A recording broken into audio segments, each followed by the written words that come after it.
આવનારા શૈક્ષણિક વર્ષ 2026-27 માટે રાજ્યમાં રાઇટ ટુ એજ્યુકેશન અંતર્ગત ખાનગી શાળાઓમાં પ્રવેશ પ્રક્રિયા શરૂ થઈ રહી છે।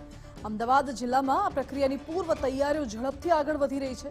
જિલ્લા શિક્ષણ અધિકારી દ્વારા તમામ ખાનગી શાળાઓ પાસેથી વિદ્યાર્થીઓની સંખ્યા અને વર્ગવાર વિગતો મંગાવવામાં આવી છે।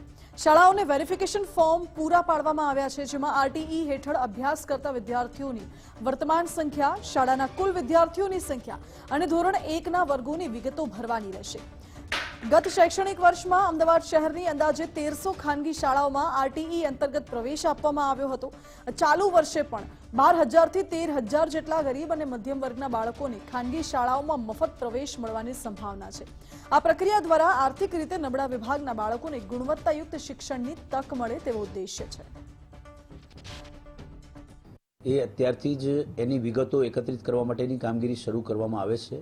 માનનીય નિયામક શ્રી પ્રાથમિક શિક્ષણ દ્વારા સૂચના આપેલી છે, તે અંતર્ગત અમારા તમામ જે છે સીઆરસીને આ પ્રકારની કામગીરી સોંપી છે। ગયા વર્ષે ધોરણ 1માં નોન આરટી સ્ટુડન્ટ જે હોય તેના આધારે તેમની ઇન્ટેક નક્કી થતી હોય છે અને તે ઇન્ટેકને આધારે આરટીઈના વિદ્યાર્થીઓની સીટ ફિક્સ થતી હોય છે।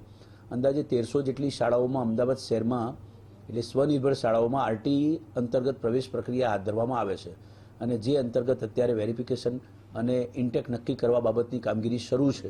એટલે જે આંકડા મળશે તેના આધારે આગામી સમયના પ્રવેશ જે છે એની જાહેરાત આવે ત્યારે એ વિદ્યાર્થીઓના આરટીઈમાં પ્રવેશ